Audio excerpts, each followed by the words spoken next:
Issues with Cartoons, the show about comics and cartoons. My name is Kyle. My name is Carl. And we're back with more Ultron, baby. We got Part 2, Episode 23 from Season 1 of Avengers Earth's Mightiest Heroes, The Ultron Imperative, written by Brandon Auman, once again, but this time directed by Vinton Heck. This is the follow-up to Ultron 5, the major debut of Ultron. Yeah, the premiere. The premiere, let's say. First appearance. Because his villainous appearance. His first villainous appearance, thank you. He was been seeded throughout the first season, and now he is finally showing his true colors and becoming the villain we all deserve. He is reaping his vengeance upon the world faster than you could say it's clobbering time. Right. Faster than Synthezoids. So in this episode, we had left off last episode with Ultron seemingly destroyed, but we got to the very tag end of the episode, Ultron reviving himself and saying he's been uploaded. The tease, his eyes turned red, and it was very cryptic. So the battle is not over for Earth's Mightiest Heroes. No, technology is going to prove to be the end of all of us, as we knew it would be. Life finds a way. Oh, wow. That's mixing some sci-fi metaphors here. Ultron finds a way, always. I wonder if we should do a Terminator reference instead of a Jurassic Park reference. I can't think of one. So, I'll be back. I'll be back with a possible reference. That was great. So, this episode opens though with every nuclear armament in the world. This is like turning red. This is like a James Bond movie, okay? Yeah. Like, we are hopping. It's like war games. Yeah, we're location hopping. It's like a Tom Clancy novel or something. Like, we're hopping from, there's a satellite, a submarine, a missile silo, NORAD, and Director Hill from S.H.I.E.L.D. Yeah, we're on the helicarrier. Yeah, and she's told that all beings are, being controlled by Ultron 6. I like that when Ultron 6 shows up, he immediately throws Hank under the bus. I like that. First he's order of business. He's like, I am Ultron 6. Hank Pym created me, and I'm here to take over the world. I'm just by the way, Director Hill, the Avenger that you hate already, Hank Pym sent me. Oh yeah, and now I'm destroying the world. Yeah. Hey, what's up? In case you want to know who to be mad at, it's Hank Pym. I just thought that was funny. It was like just real petty of Ultron to just completely throw Hank under the bus. The world's pettiest robot. Honestly, frankly, that's probably true. So Ultron, his whole thing is in his conversation with Hank last episode, he realized that the reason there is no peace and order, which is his imperative, as he says in the opening monologue that he loves to do. His imperative is to create peace and order on Earth. And the biggest hurdle to peace and order on Earth is humanity, because they are chaotic and violent. Yep. So his mission is to eradicate all life on Earth, including all animals, plants, fungi, and bacteria, using nuclear Armageddon. So it's like a roundabout. He was a pacifist, but the only way to be a pacifist is to be destructive. Yes. It's like this circle of delusion. And this madness. insular logic that all radicals have. So I didn't say that. So Ultron, as he's taking over the world, I have no opinions. As he's taking over the world, the Avengers are lamenting the loss of Thor because they still think Thor's dead. Sitting around and reflecting. It's actually kind of really sad because they're looking at this hammer and they're like, we need to move the hammer. And they're like, well, we can't. And Hulk's like, I'm not strong enough. And they suggest Hulk. Yeah, and Hulk's like, no, strong, but I'm not Thor. You're big and you're strong and you're green. You can lift that. And then, we get the tagline, of whomsoever possesses this hammer, which is classic Marvel canon. Yeah, I liked that, and I don't think it had been referenced all that much up to this point. No. But I love it when they bring it up because it is such a mini episode. It might have. No, I don't know. Certainly people have tried to pick it up.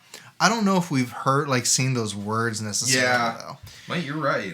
But after that, we cut to Hank and Tony talking about kind of the whole issue and Tony's there to like make sure that everything is being destroyed, and Hank's destroying all traces of Ultron. Yeah, at this point. Which is ironic that Tony's the one there, like making sure things are being destroyed later, given where Ultron 6's body is being housed. And they're kind of playing a blame game too. They're kind of like, you did this and you did this. Yeah, because I don't like you. And I don't like you. Because listeners may recall that the pacifist Hank created Ultron to be like a peacekeeping robot, and it was Tony, weapons manufacturing era Tony, that added the armaments and designed it to be a weapon. Right.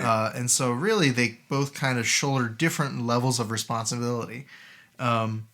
So I don't know. Again, like, it's so interesting making Tony kind of involved in any of this. It just kind of seems like an excuse to have these characters be conflicted and make Tony more important to the plot. But regardless, it's an interesting conversation. But we cut to Thor with Enchantress. And there's still more of the brainwashing going on. Yeah. She's just kind of, they're still sitting in that field together and stuff. I do think my first impression of this B plot of kind of transporting Thor to another world, it is setting up. I wanted to ask you what you kind of feel the purpose of this is. Yeah, it is setting up the next arc, but it's also resolved too quickly.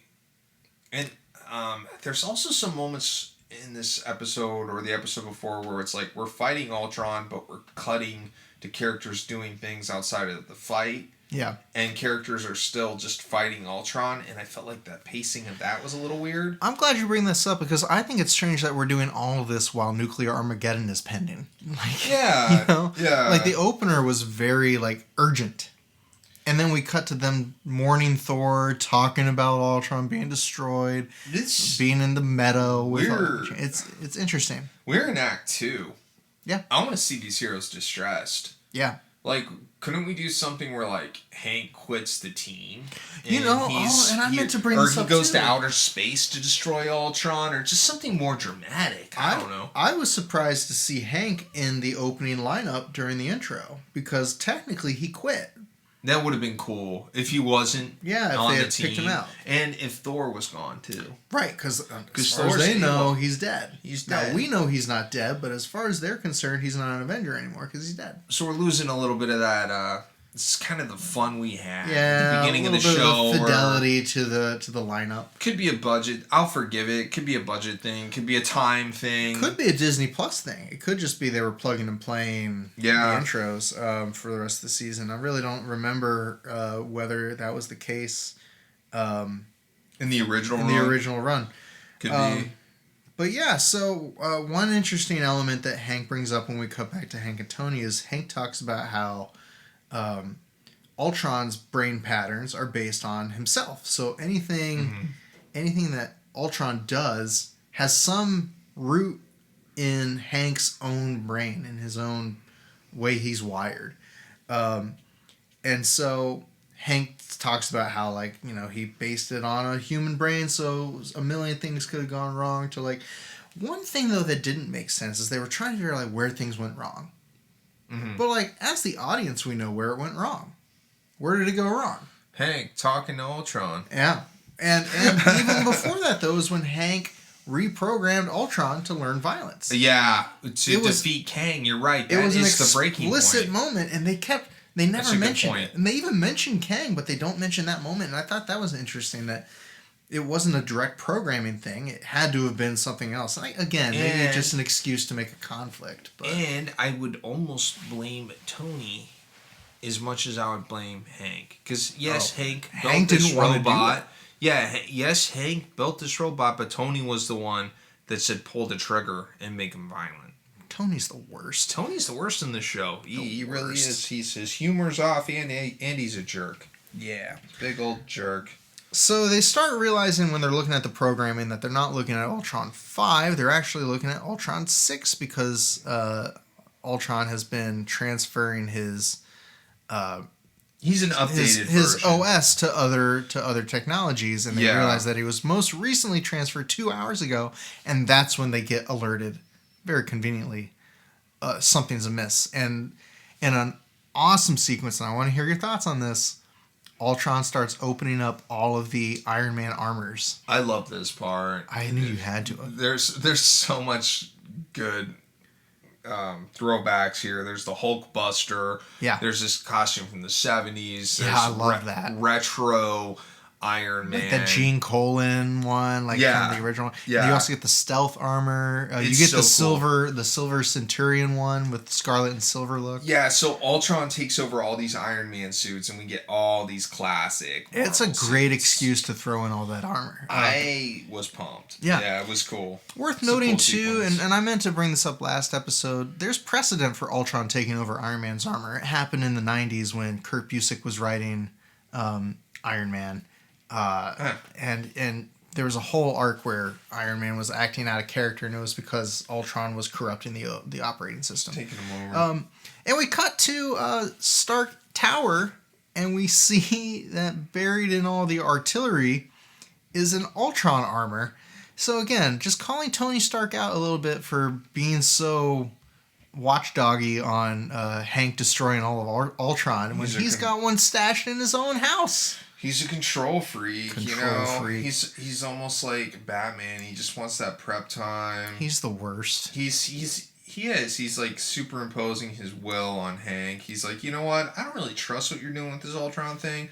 Let me take one of your Ultrons so I can apply my, Can you imagine a billionaire just taking whatever they want without any kind of decorum, just taking things that they want and keeping it to themselves, and not paying attention to the process or respecting others on the team, letting anyone on the team know. Yeah, imagine. So anyway, the Hulkbuster and the other Iron Men appear to basically kick the Avengers' asses. Yeah. It's a lot of fun. But the introduction to the stealth armor when he catches Hawkeye's arrow was very well done. I thought that was a great reveal.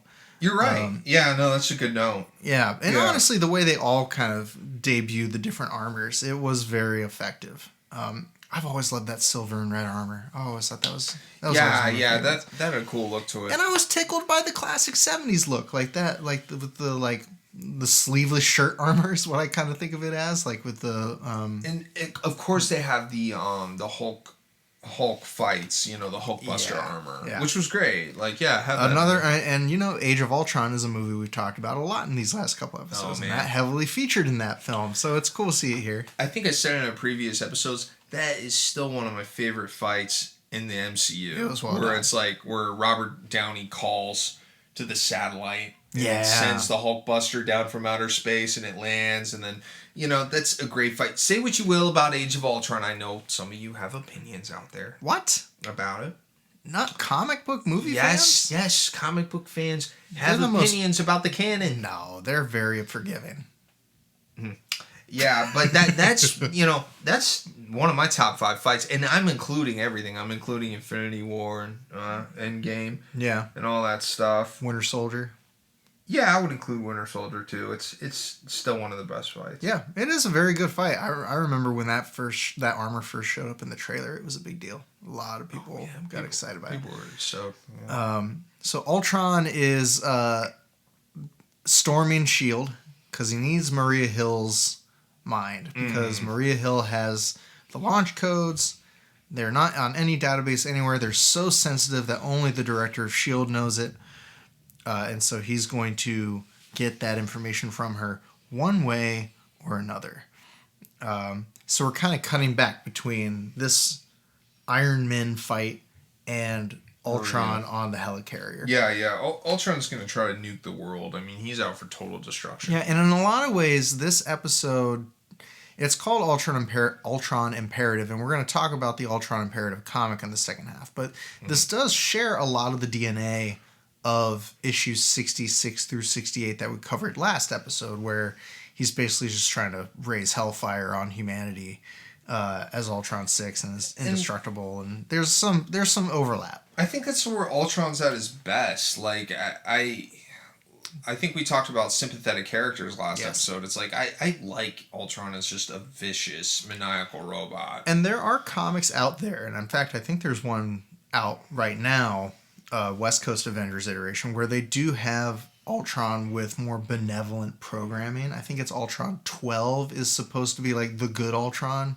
and then they have another good Ultron that's a member of the West Coast Avengers right now. Similar to Brainiac. Yeah, so how you have Brainiac like 13 Brainiac, on Legion. Brainiac 5. Yeah, that's what I meant to say. Yeah, so, I mean, it's not unheard of to have a nice version of Ultron or a protagonist Ultron. Uh-huh. But I think you get around that by having various models active at the same time. And that's how the comics dealt with it. Is like you would have this good Ultron, and then you'd have classic evil Ultron, like, trying to destroy good Ultron. So you're able to kind of have your cake and eat it too with these multiple versions running around. You know, it's not like having Juggernaut be a member of the X-Men and be totally reformed. Like, it's different. Like, you're able to have that kind of just classic pure evil villain thing. But, yeah. So we get another appearance of the classic Mark I gray Iron Man armor. That's kind of going to be the suit du jour for this adventure. Yeah, because as we mentioned last episode, Iron Man doesn't want to get hacked by Ultron. So it's the only version of the Iron Man suit he can use. I love that armor. I love that armor. It's a great design. It's a great design. It's cool they brought it back. I'm very glad they brought it back. Yeah. And Thor finally breaks free of the Enchantress's sort of spell that he's cast, and basically forces her to send him back, and she's very ominous about it. Yeah, and this is the part that happened quickly. It did. It's Thor just kind of wakes up and snaps out of it, and there's a lot of build-up for this. I wanted something a little bit more. Maybe another character could have showed up in Executioner. Odin. Yeah, Odin, or maybe Executioner shows up and Thor has to fight him, and he remembers who he is. Yeah, I wanted something. I wanted a little bit more of an arc with this. I think that's fair. But anyway, maybe for the sake of time, so Thor knows where he's at. Enchantress is left, and he goes back to Earth. Iron Man just destroys all of his suits. Yeah, and very quickly. Although it was funny because Hawkeye's like, "You guys all go, and me and Black Panther will stay and hold them off." And why did you volunteer the two of you? Like, first of all, don't put that on T'Challa. Don't make T'Challa stay and fight all these guys with you. But they're going to go to the helicarrier. But T'Challa could take them. Oh, T'Challa's the more effective one between the two of them. Because he can take down the Fantastic Four, but they can defeat Doctor Doom. Right. So if we're talking about power levels, if Ultron can beat Thor and Black Panther can beat Ultron, can Black Panther beat Thor? Yes. Excellent. All right. So Ultron is on the helicarrier, and he is going to brain drain Maria Hill, basically suck the memories out of her face to find out what these launch codes are. And it's super creepy, and it's uncomfortable, and it's weird because all these tentacles are on her face. It reminded me a second. I don't think it was a reference to this, but it reminded me of Clockwork Orange. Where Alex's eyes are peeled open by the things, because it's like Ultron's draining her brain essence with these wires that come out of his chest and his hand. I've seen however many minutes into the movie, Singing in the Rain shows up. That's how much of Clockwork Orange I've seen. Because when the first act, when Alex started saying Singing in the Rain and he started taking his pants off, I had to turn it off. I could not watch that. Thoroughly explored Clockwork Orange. I have read the book. I've watched the film. So you're very familiar. There's an unpublished chapter that's in the British version. Maybe so you're like a Clockwork fan. Orange. You should do a podcast.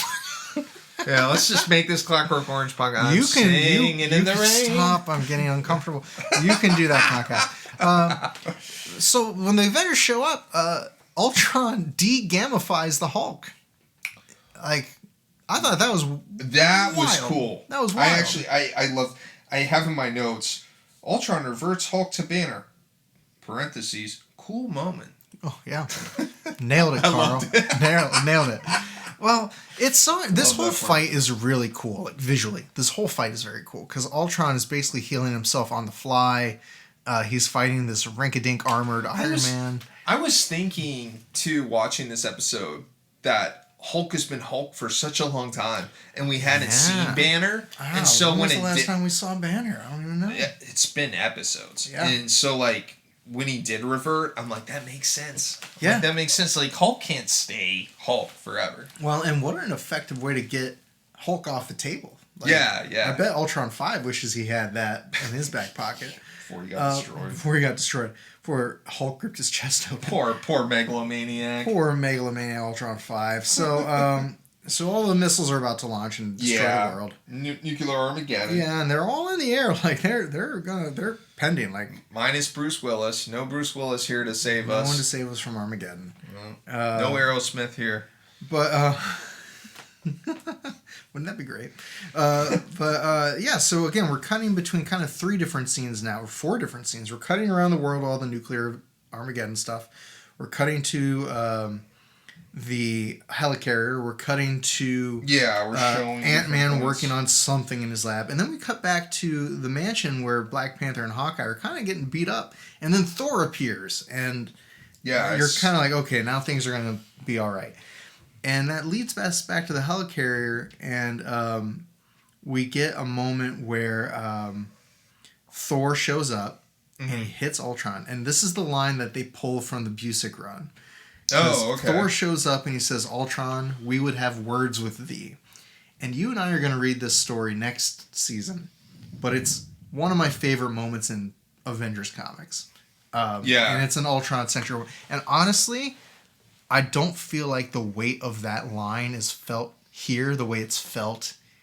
I think it's built up better in the comics. So I'm excited to talk about that next season. But it is clear to me that they read the original Roy Thomas Ultron appearances. They read the Busick Ultron appearances. Yeah, there's tons of references. They are so studied on the comics. Like, they know this stuff. The Busick stuff's been some of my favorite stuff we've read. Oh, it's so great. far. It's fantastic. Honestly, I still maintain I think it's the best Avengers run of all time. Like, it's great. I think it's incredible, and they pull from it so much for this show. I did want to bring up that Tony loses against before Thor shows up. You're right. They kind of build up Thor, and then Iron Man gets destroyed. Like Ultron is literally tearing pieces of his armor. He tears his arm off his armor. Yeah. Like, he tears his mask off. Like Ultron's just like playing with Tony at this point. And then Thor shows up and we get that Kurt Busick line.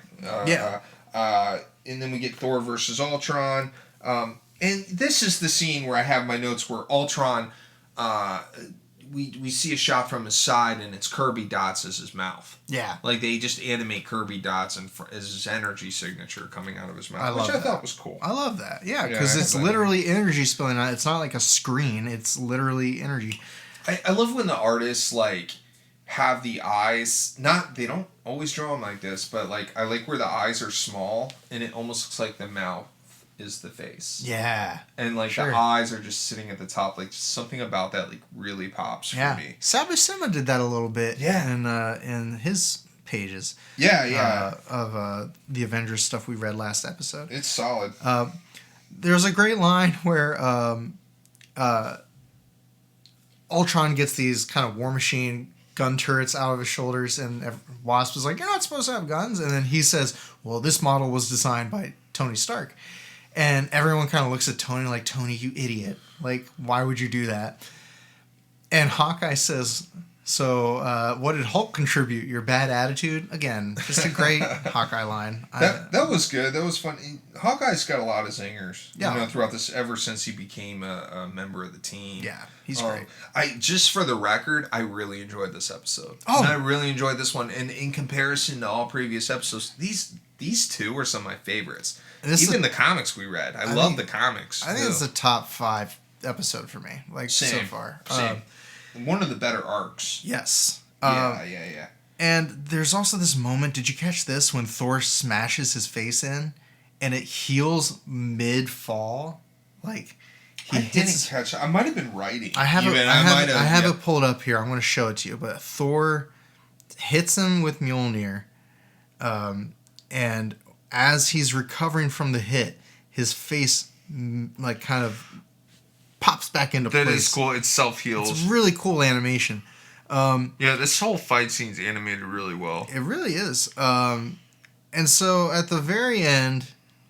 there it is.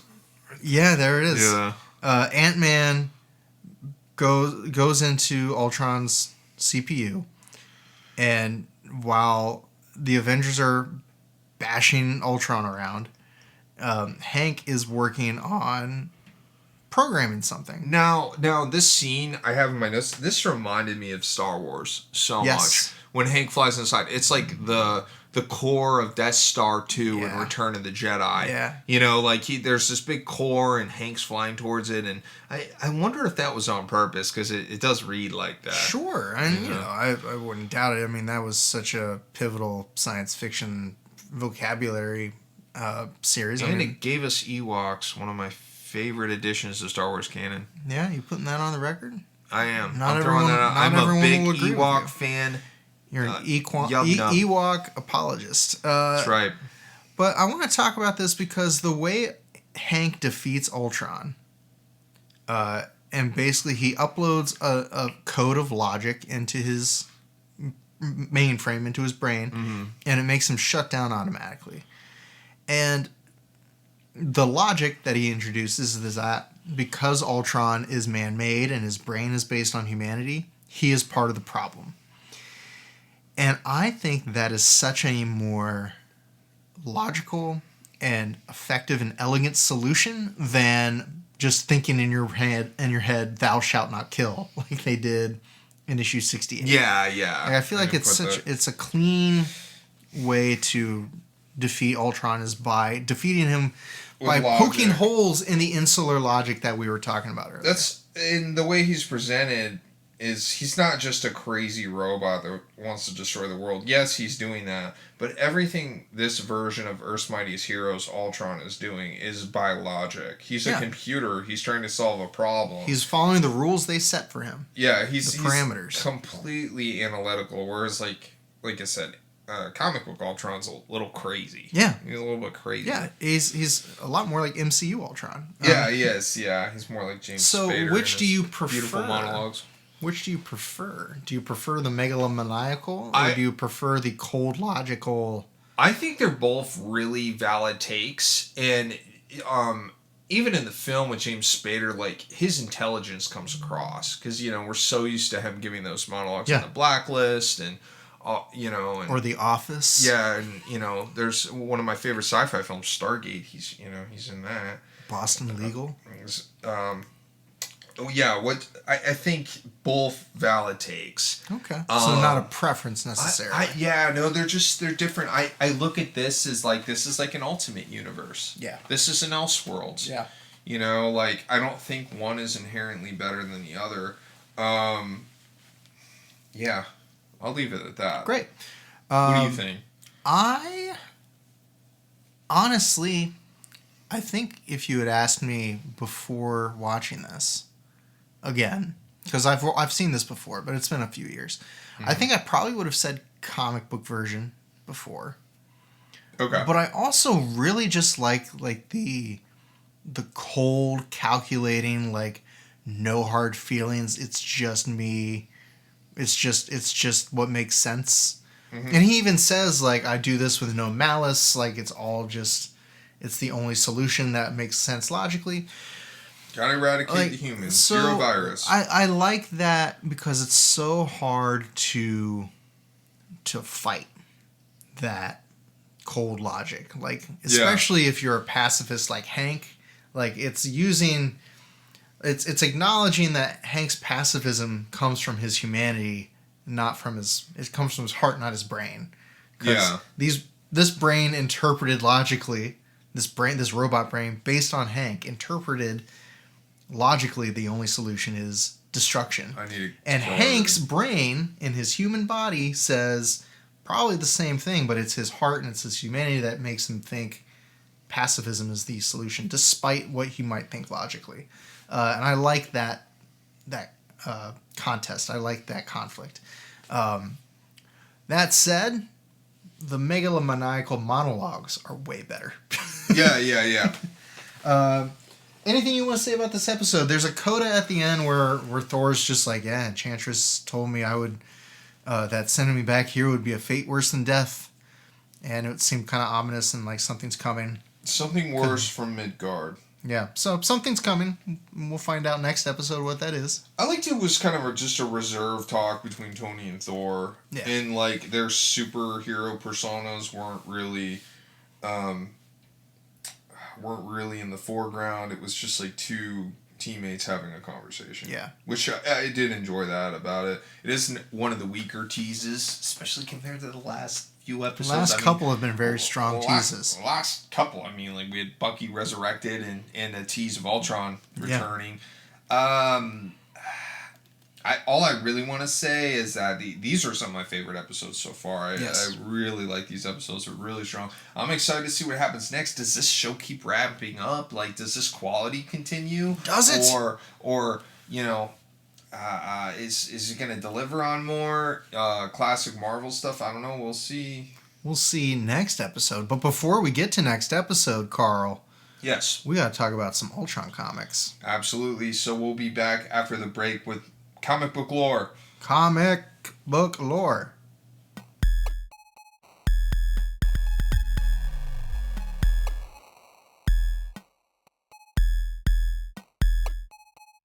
Hello, welcome back to Issues with Cartoons. We're now in our comic book segment, and we'll be talking about Marvel Comics Avengers, the Ultron Imperative.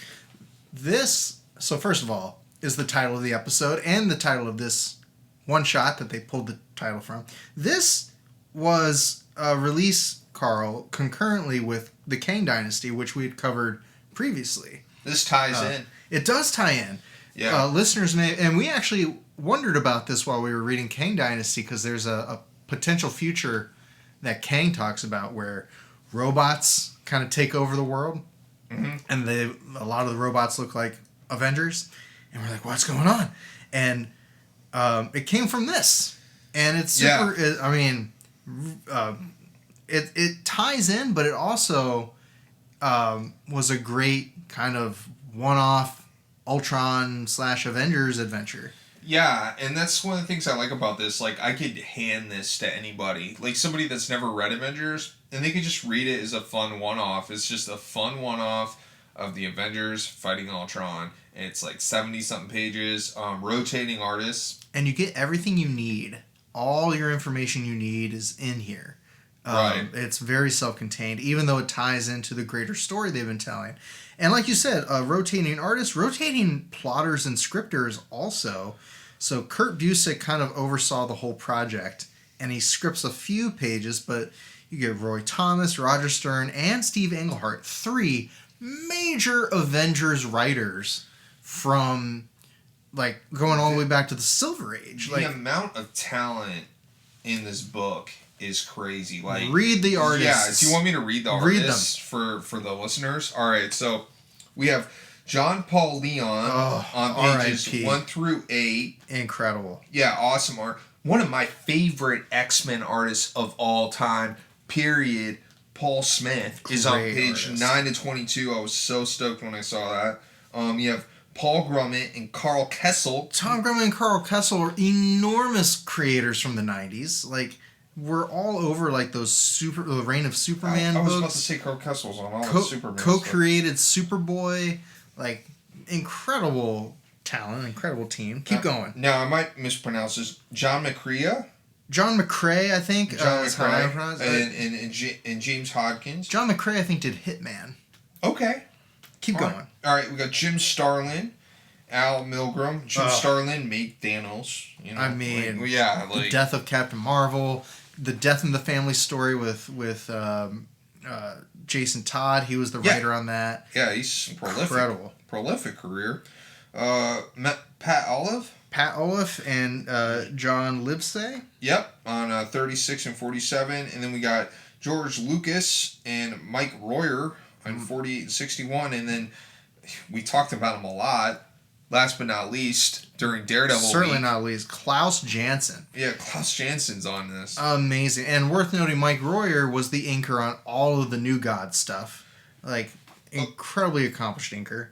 Like, if you are an aspiring creator or cartoonist, this is a great book. Murder's Row of creators. Like, go check this book out just for the artists alone, that you'll find something to appreciate, let alone the cool back matter. And I was going to bring up the back matter. It doesn't even stop at the main book, because you got Don Heck and Jerry Ordway, Barry Windsor Smith, Jim Chung and Cam Smith, Kieran Dwyer, Rick Remender, and John Estes, and then one more Paul Smith art piece. Like, Yeah. What a package. I can't believe I'd never read this before.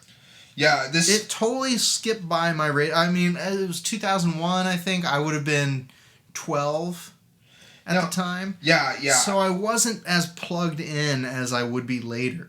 But I was still reading Avengers. I can't believe I missed it. I would recommend this for anybody that's like a cartoonist or anybody that's like trying to draw comics, like, or just a Marvel fan. Like come check this out. Like it's a great lineup. First page of Jean Paul Leon art. Jean Paul Leon passed away fairly recently, like within the last couple of years, and I knew him most from. He did some art, I think, on Brubaker's Avengers, or his Captain America run. I think he did the flashbacks, and then he also did all the Earth X stuff with Jim Krueger and Alex Ross. Always loved Jean Paul Leon. I've only read parts of that. The Earth X. I really want to go back and read it. I've read Earth X. I've not read Universe X or Paradise X. I've only read Earth X. Okay. I just remember those Alex Ross covers. Those would be good pitch meeting episodes. Yeah, we should cover it. We should cover it. But you get the shot of what we're meant to think is the Vision in silhouette, and he's basically murdering. Yeah, he's just taking these gang guys, these gang members, and you also get some shots of the Grim Reaper in silhouette, and you get. Shots of Wonder Man and kind of cropped shots of Wonder Man and Scarlet Witch, Robin, and ATM and Wasp and Giant Man running around. It's finally revealed that these are not the Avengers we think they are. The splash page on your digital reader, page 10, I guess it would be page 8 in the physical copy. The splash page where you see the robot versions, I adore these designs. Yeah. These designs look so clean. They're really cool takes on it, and like kind of the flat face and it's that mandible kind of thing. I really like it. Strong pose of Vision in the foreground. Yes. Ultron Vision, I should say. Like it's hard to call him Android Vision because he's already an android. But basically, the conceit of this is that the Avengers have to kind of get to the bottom of who these impersonators are. Yeah. And that's kind of the... Then you cut to Avengers Mansion with Paul Smith art. And I know Paul Smith. I'm not an X-Men reader. I've seen some X-Men art by Paul Smith. It's very gorgeous. I know Paul Smith from... The Golden Age, JSA The Golden Age by James Robinson and Paul Smith. Oh, okay. Which is a feast for the eyes. It's a gorgeous book. It's really, really well done. I don't doubt that with Paul Smith on it. So it would be a little bit before this. This would have been like a couple years before. Paul Smith famously drew that panel that's like Kitty Pryde pointing at the camera, and she's like, Professor Charles Xavier is a jerk. Yeah. And that gets referenced in Josh Whedon's run from 2004. So it's like, Paul Smith is like part of the fabric of X-Men lore. I love that. It really is. Yeah. I love that. I don't know how much Avengers he ever did. This is really cool because you get to see Paul Smith. Not enough. But look how he draws Yellow Jacket. I love his. I love his Iron Man. You even get a shot of him drawing Kang, in kind of like not a flashback, but kind of like a meanwhile panel where it's showing like Black Knight, Warbird, Quicksilver, all like going into action with Kang in the background. That's drawn by Paul Smith. That side view of Scarlet Witch's face is like not everybody can do that. So like that's hard. like a Paul Smith. It's like not even 3/4 view. It's like a slightly turned profile. It's so tough. Drew like the bottom of her chin, and you can see a bit of her nostril and stuff. Like the side of the distant eye, you can see a little bit of that crown there. Yeah, a little bit of indication of that. That's what I mean. Like most artists can't pull that off, but Paul Smith can. Like all these characters have so much depth. Like they are walking off the page. Oh, they're incredible. Yeah. The following page is a summary of the Kurt Busiek, George Perez, Ultron Unlimited storyline that we will cover next season.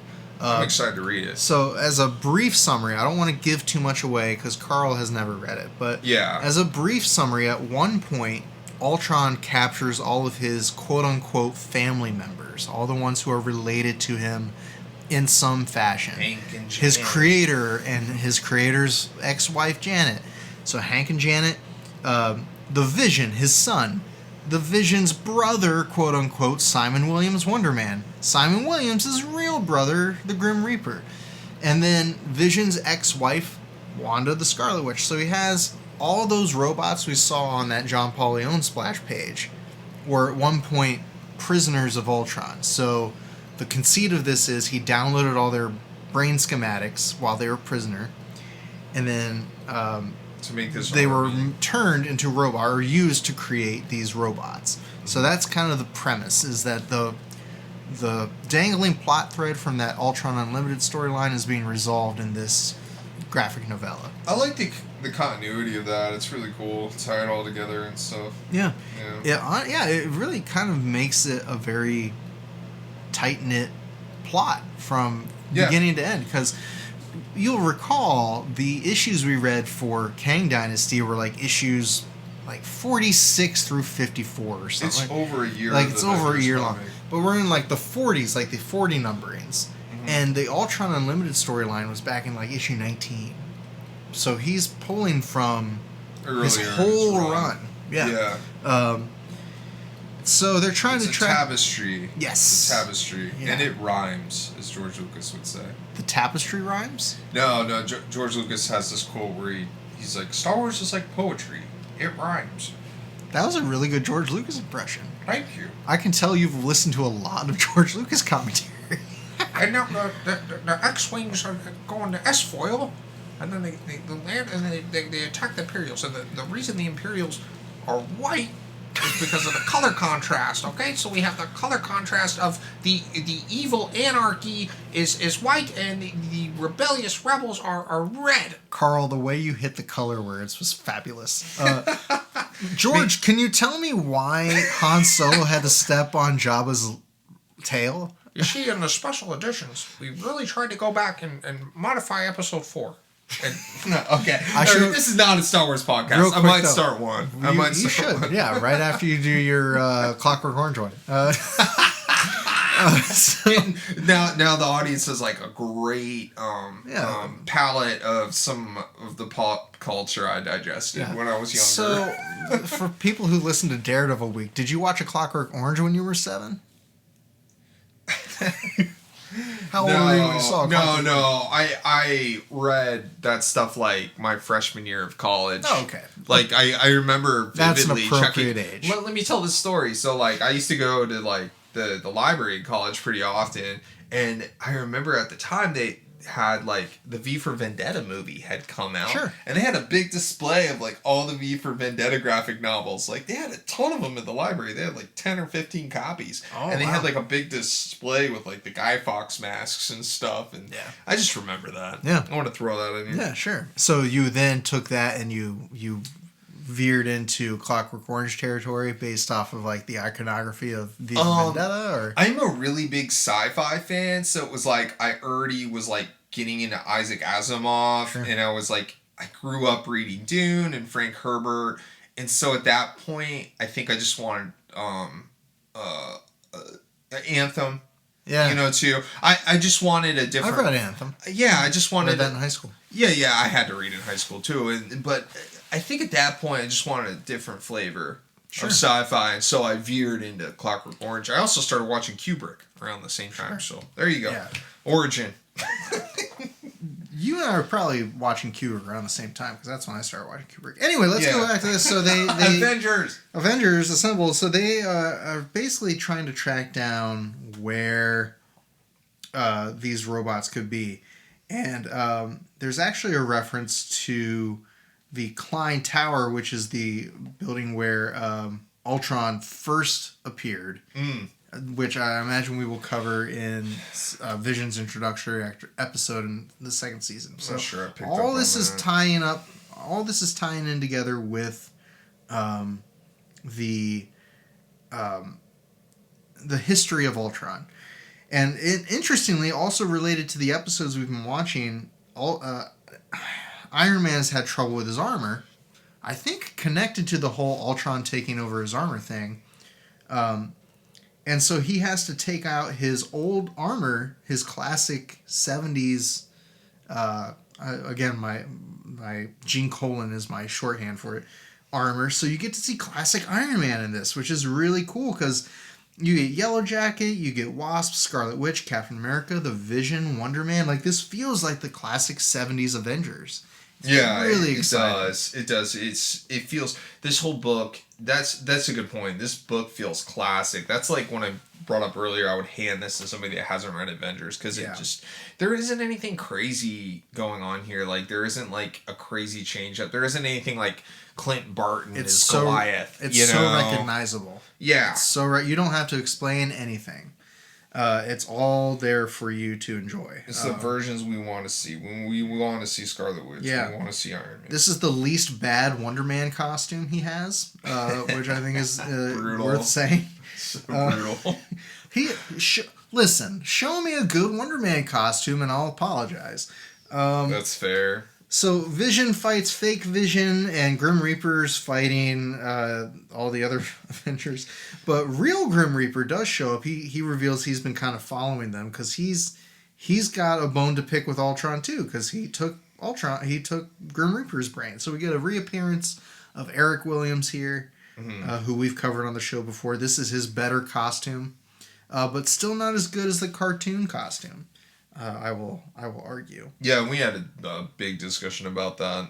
When we covered the characters, different costumes and stuff. Great shot of Thor taking out some Ultron robots here. And Iron Man flying through. I just caught the Iron Man flying through Ultron's chest. Through giant Ultron's chest? Yeah, that's cool. Giant man's chest? Yeah. So ultimately what happens is they find out that Alchema, who is kind of the second wife of Ultron that he makes. He creates his own wives. He's that crazy, audience. Yeah. He's that crazy of a robot. He's like, you know what? I need someone to stand by my side. Let me create them. And I just want to point out, too, this is Ultron based on the brain patterns of Hank Pym. And we've said for a while that Hank Pym from the comics is a jerk. And I think it makes sense that he tailor makes his wife to his own designs and his own taste, and they both leave him. So, anyway, Alchema, it is revealed, is the one who stole the brain patterns that Ultron stole from his quote-unquote family, and she's the one who created these robots. She's truly behind this. So it's worth mentioning that at this point, Alchema is the one who is behind all of this stuff. So now they kind of know who the enemy is, and there's actually a sweet moment between Robot Janet and Yellow Jacket because she's kind of remorseful, and she gives them some information and tells them the location code is Thebes for finding Alchema. So that's kind of their clue to go on, and they note kind of the Oedipal undertones of Ultron, which we haven't really talked about, but Ultron's obsessed with Janet, who is technically his mom in the family tree. Yeah. He's trying to kill Hank, who's technically his father. So there's a kind of Oedipal complex that's happening.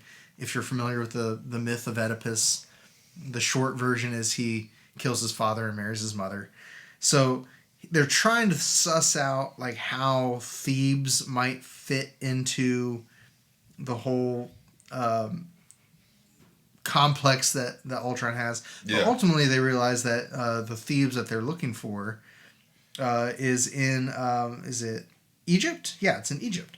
Yeah, they go a little bit globe-trotting here. Yeah, and at this point is when they call in Hawkeye. And this is tying back to something that we read for another episode, is that Hawkeye was married to Bobby Morse Mockingbird.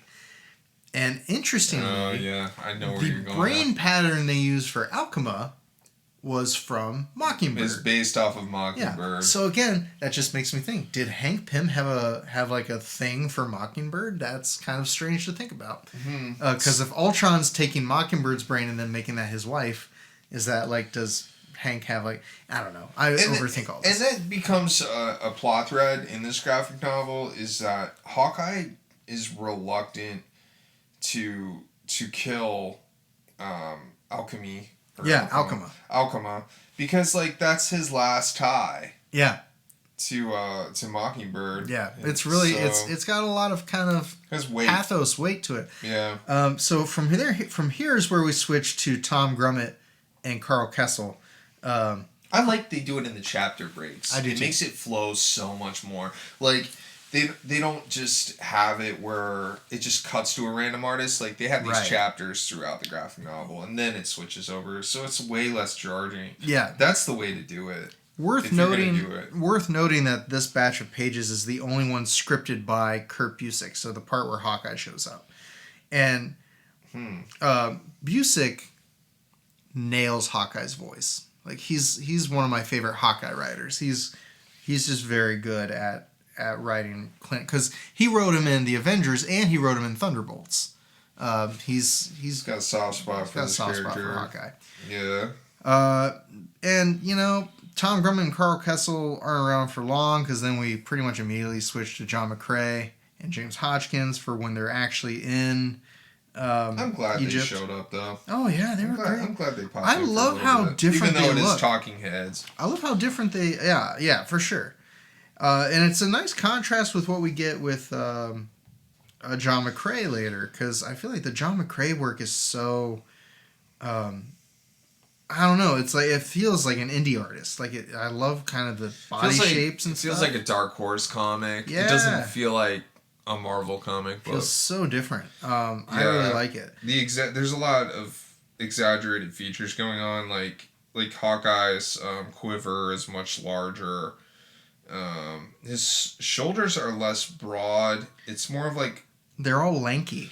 Yeah, it's more of like what a human would look like in these costumes. You know, not everybody has broad shoulders and giant Renaissance wrists. But when Kirby nice to have them. Yeah. I love this panel that he does of Hawkeye crouching with that shadow. I think that looks really, really good. That's good. He's like reaching into the foreground a little bit. And I like that they put John McCrae in right before Jim Starlin, because then Jim Starlin shows up with Al Milgrom inks, and it just looks like a classic 80s Marvel comic. Like the contrast is really good.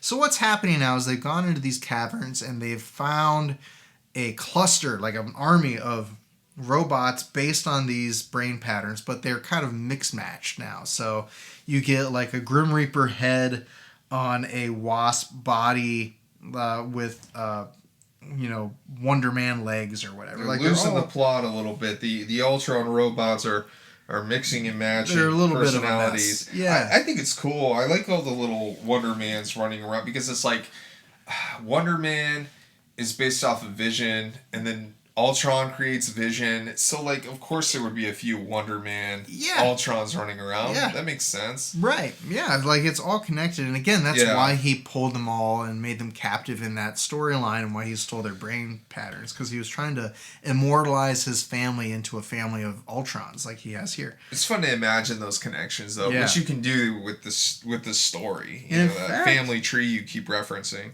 I'm looking here at the bottom of page 35 on the digital reader. On the very bottom panel, that one that Yellow Jacket's punching looks like Machine Man. And in Avengers Forever, there's an alternate future where Jocasta, who's also an Ultron wife, she's married to Machine Man. So he's kind of fitting into the family tree. I didn't catch that on the first reading, but that looks like a Machine Man body. So ultimately, they get welcomed into this underground Robotopia, which is like basically their city underground. Captain America says, "Good Lord." Good Lord, yeah. Sweet baby Jesus. Who scripted this? This would be the Jim Starlin pages were page 32. Oh, yep, that's Roy Thomas. Roy Thomas said, good Lord. I probably could have told you that. And then you switch to Pat Olaf and John Livesey for when Alchema finally appears. And I love this drawing of Alchema. This is her gloating. Yeah, and you get her crazy monologue. Basically,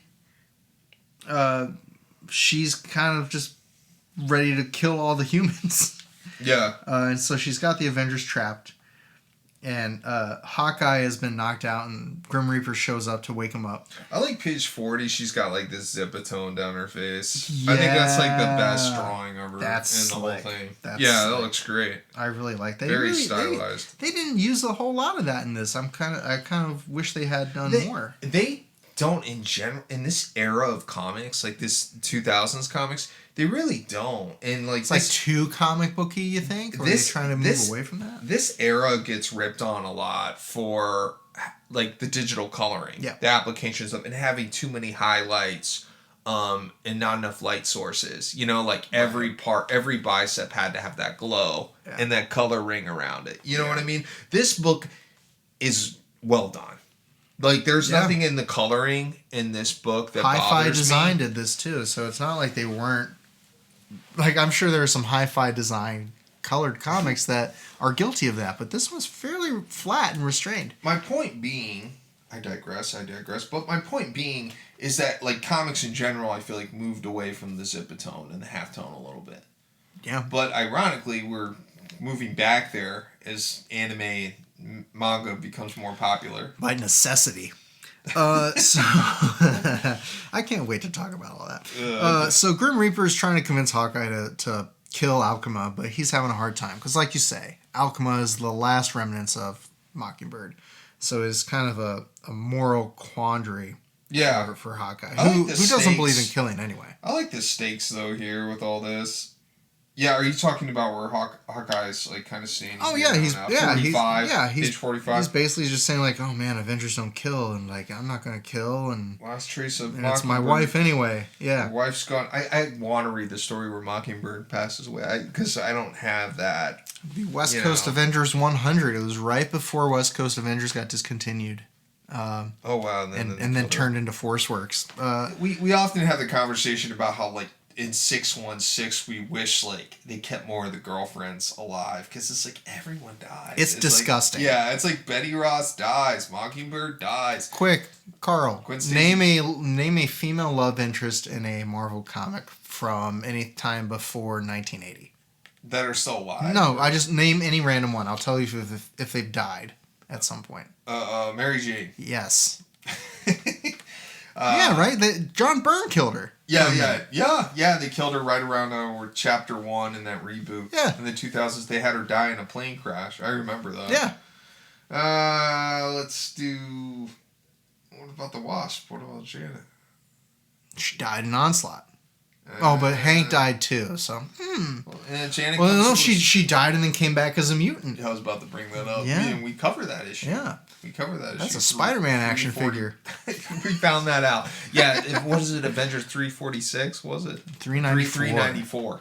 Yeah, I'm sorry. That infamous episode where it's one of the few negative episodes. It is. It's one of the few episodes where we rag on something like continuously. I'm real sorry about that. Yeah. So let's get back to this. So anyway, Hawkeye has Alchema kind of in his line of sights. Okay, yeah. And then he does it, right? He ends up not shooting her, I don't think. He lets off an arrow. No, he never has to make the decision. I'm so glad that we double checked. We got to this point. Because she's monologuing. She monologues through the whole thing, and she's kind of filibustering. Yeah. And then a big explosion happens before Hawkeye has to decide to shoot the arrow. And he lets the arrow loose because of the explosion. And you get this and then we know who that laugh is because it's Ultron, baby. And it's such a good page turn. Okay, so I love the way that Ultron shows up because it's a little bit of like body horror. Yeah, it looks gruesome. Like, all the corpses of like the different Ultrons are like reconstructing him. It's almost out of the Matrix or something. It does feel like the Matrix. You know That's a great call. Which would have been right because this is around 2001, 2002. Would have been right after that movie came out. It's a rare moment where Marvel is dipping into sci-fi horror. Yeah, a little bit. Yeah. So we get a little page bit of is Jorge Lucas or George Lucas. I'm not sure. But it's Mike Royer on inks for this. I don't see any Ewoks. Yeah. Well, I'm not going to try to do my George Lucas. Sorry, I threw you off. All right, so we have Ultron. Ultron is fitting enough. As soon as he shows up, he starts monologuing. I mean, he's just like, "I'm back, baby. I'm back." Does not shut up. Let me tell you my plan. I'm back. But this is the imperative. This is the title of the book, and the title of the episode was Ultron Imperative. And in the episode, the imperative was to maintain peace and order on Earth. And he does that by destroying the Earth. In this, the imperative is what he programs into all of his creations, which is no matter what, you have to end up rebuilding me. Imperative. And so Alchema didn't even realize that she was following the imperative. The whole time. It's a little bit of a twist. It was a subconscious imperative. She thought this was all her doing, but it was actually her doing Ultron's bidding, which Alchema hates. It's the imperative was to rebuild Ultron whenever necessary. But when you get to but that, not to know it. Right. When you get to that page turn of the Jorge Lucas, the Avengers Assemble one, you can tell that's Mike Royer inking it because it looks like a Kirby page. No, Cap's face. Do you have anything to say about that? He's got some jowls. Yeah, I don't know about the eyes with that, but I think the rest of the page looks good. Yeah, I think it's great. Yeah. So you think of this 2-page spread of this big fight. I love this page. It's incredible. This page is like awesome. It's one of my favorites. It's really, really good, and it does look like a Kirby page. I mean, it is very exciting. Well, like Kirby, we have a foreground element, middle ground element, and a background element, which is our Kirby dots, and you have great depth moving in and out of it. Yeah, those lasers are in the midground. They go into the background, and then Ultron's in the background, going into his lasers going into the foreground. These things help create depth. Yeah. I think it's important not just to have the different fields of depth, but you need to have those depths interacting in a chaotic scene like this to add that chaos. Yeah. Right. Yeah. Like that's what creates the chaos, is by making things moving back and forth. That's why foreshortening works so well. Mm-hmm. Foreshortening is impactful because you're moving across fields, depths of field. Mm-hmm. Anyway, so Alchema is really mad that Ultron basically used her to create. This is actually some crazy like Freudian stuff here, because Alchema considers these robots her children. Yeah. And Ultron constructed his bodies out of the corpses of her children. And it's some crazy, like, patriarchal, like again, like, body horror meshed with, like, motherhood and fatherhood stuff. Like, there's so much there. And then he says, I divorce thee, and just fries her. It's crazy. It's crazy. Yeah, your name's deprived from the Arabic. And do you know how Arabic men practice divorce? They simply say 3 times. I divorce thee. And then he shoots his lasers at her. Yeah. It's so good. But it doesn't kill her, so she ends up sending, and then she says, kill him. She sends the Ultron Avengers horde after Ultron. Oh, and so it's fun. Very fun. And then he says, come to daddy, which is strange. But who scripted this part? That would have been Steve Englehart. Wow, Steve. Wow. Steve. Wow. Speaking of Steve, look at that Captain. You were talking about Captain America faces. Look on page so 56. exaggerated, It's so exaggerated. It's so cartoony. I love it. Yeah. And then, so this fight kind of continues, and Grim Reaper is still kind of shit-talking Hawkeye into doing something. I love this panel where it's like, it's Ultron, and he's just like, the era of Ultron begins. Like, my favorite Ultron is a ranting Ultron. I really enjoy when he shows up. And it's he's just very fun. He just starts ranting. I know I've said it maybe 20 times during this podcast, but It's so fun to just have a crazy robot that just wants to kill everything. I like that that in the panel before, Hank is like, "Wait, nothing's happening," and Ultron responds, "Oh, everything's happening, Hank Pym. Yeah, it's simply that I control it now." That's so funny. And again, you just remember these two have the same brain, and they don't act anything alike. I think it's very funny. So what ends up happening? So ultimately, Iron Man kind of brings the roof down so they can escape. Yeah, the whole cavern kind of collapses in on itself. I mean, we got to wrap things up. Yeah, and this is where Hawkeye finally decides to kill. He's got a vibranium arrow, and he's gonna kill Alchema. Sweetie. And Alchema dying basically sets off a chain reaction that ends up destroying all of the different robots, and they all kind of turn. It's a cool moment. On Ultron, yeah. I like the ending centers on Hawkeye. Stories don't center on Hawkeye enough. Kind of saving the day. He's great. I love Hawkeye. And again, Busick loved Hawkeye, and he was the architect, as he's credited, on this whole thing. Mm-hmm. So the final pages here are Klaus Janson pages. And they look like him. Yeah, they do. And this page, so they wrap things up. And they, Hawkeye's lamenting having to destroy the last remnants of Mockingbird. Mm-hmm. And, Grim Reaper's in the wind. And there's this page at the very end.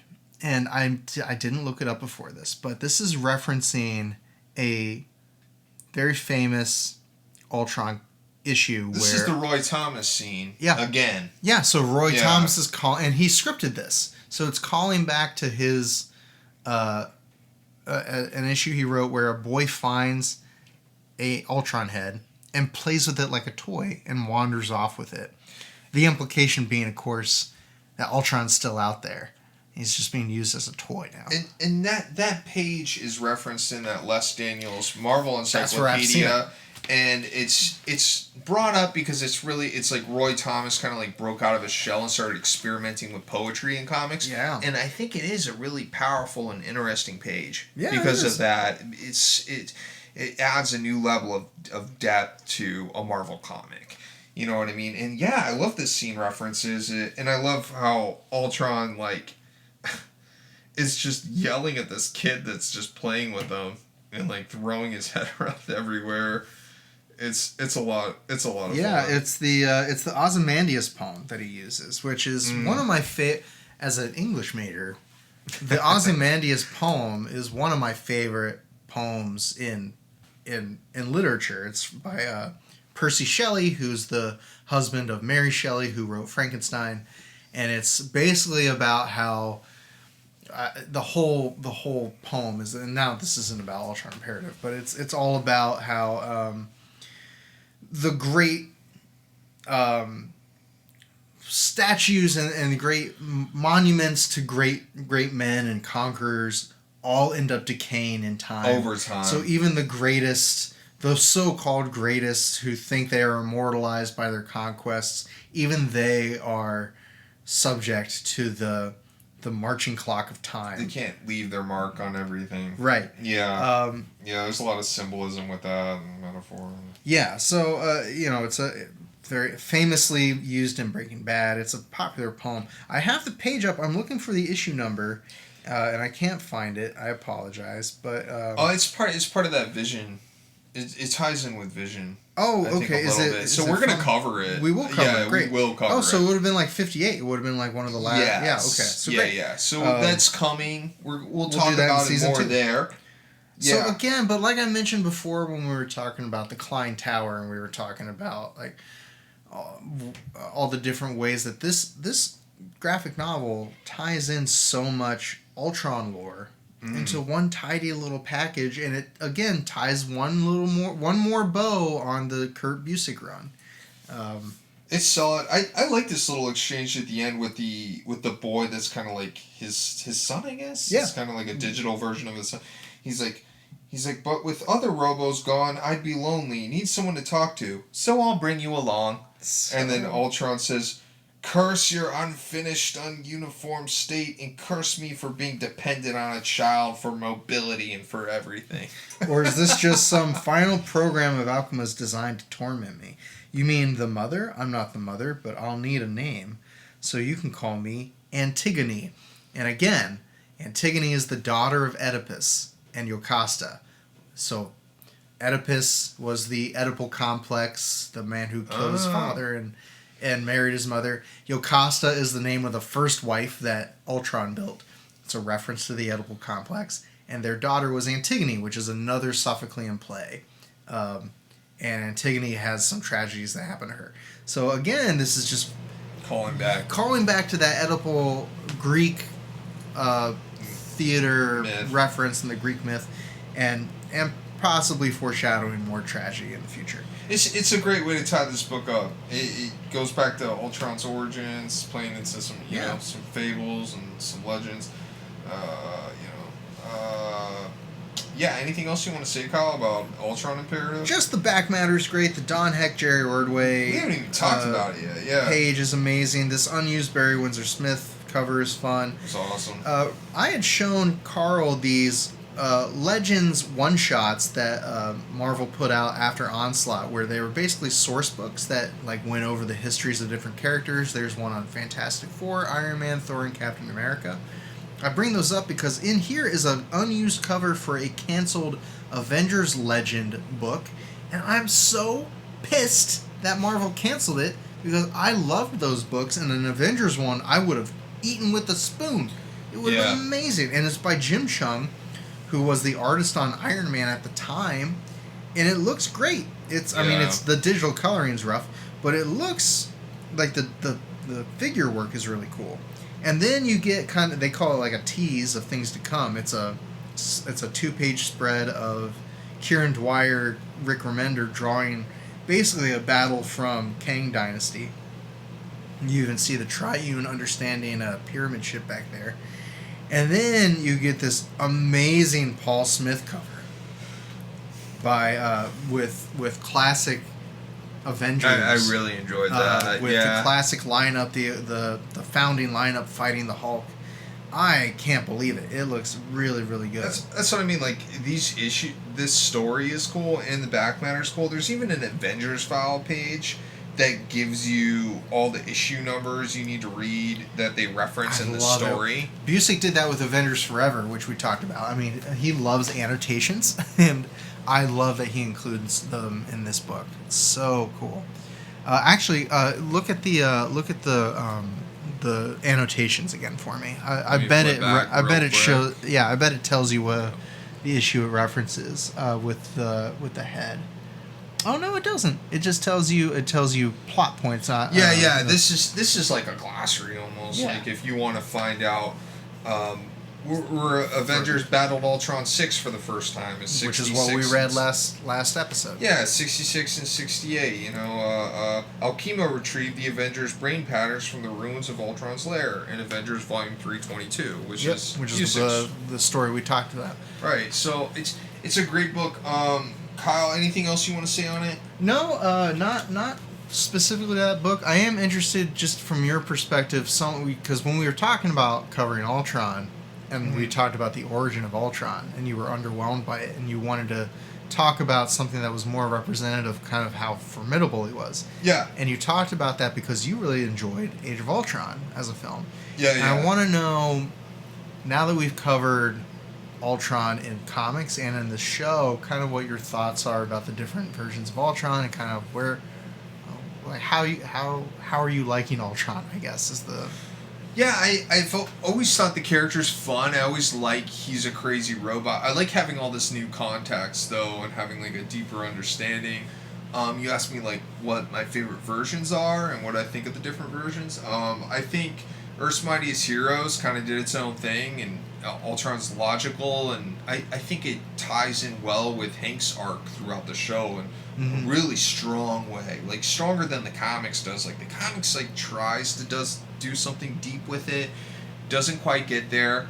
The James Spader film, I think you do lose something with not having Hank involved, or not having the creators of Ultron involved in how he's defeated. Right. Vision's the one that does it. You lose something. Yeah, so it's like if Bruce Banner created the algorithm for Ultron, Bruce Banner should have some kind of hand in defeating him, but thematically, to make it a satisfying story, but instead we get Hank gets sent off into space, and we get Iron Man has nothing to do with his defeat. Yeah. It's really Ultron fighting Vision, right? Right. So I think, I don't know. I love Ultron, though. I love crazy robots. Yeah, there you go. But to your point, I want to talk about, I know we talked about this a lot last episode, but I just want to put a final pin on this. Okay. One of the things that's frustrating about the choice of Tony and Bruce being the creators is that it's really just a plot device.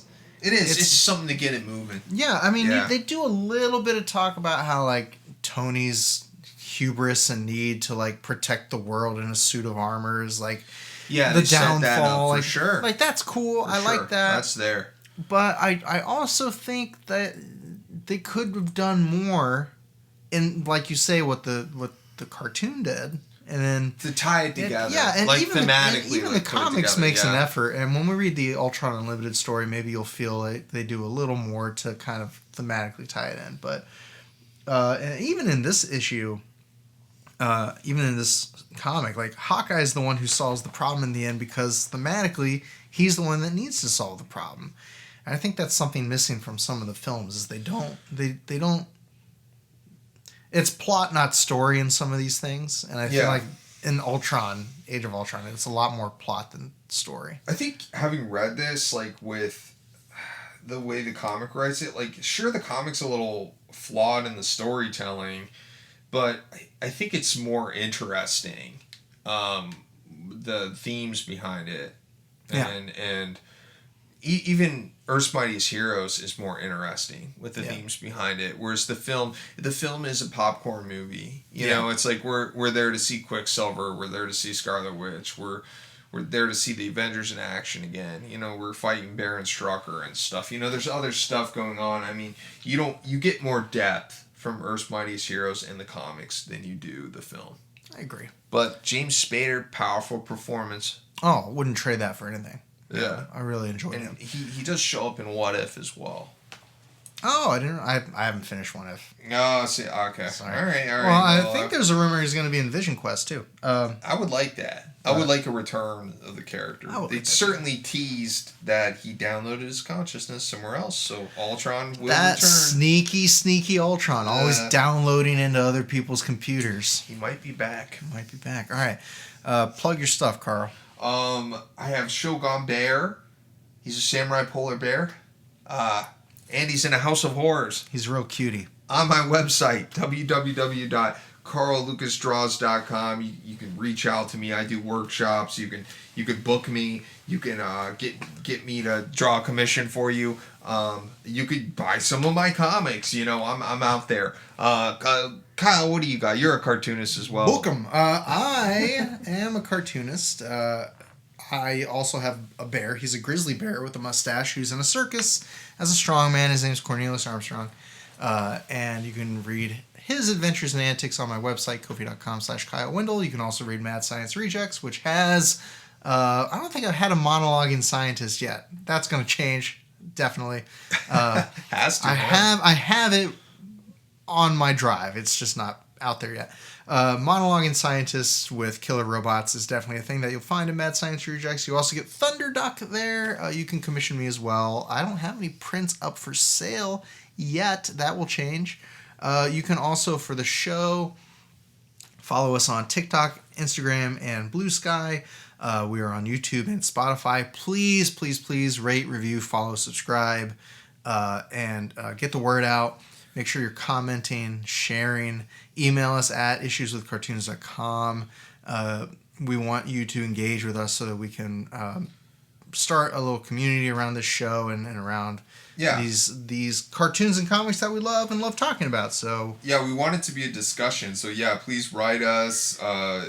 Even if we get like some emails at contact with issues .com will read them on the air. Oh, we'll maybe answer some stuff. Yeah, we'll put you in the show. I mean, we'll mention you in the show. We'll name drop you. Tell us about your favorite version of Ultron and any Ultron stories that you like. I mean, he's been around forever. He was involved in the Crystal Quicksilver wedding. Like, he's been around. And also, please send me all of your Android Mockingbird Ultron art to me directly.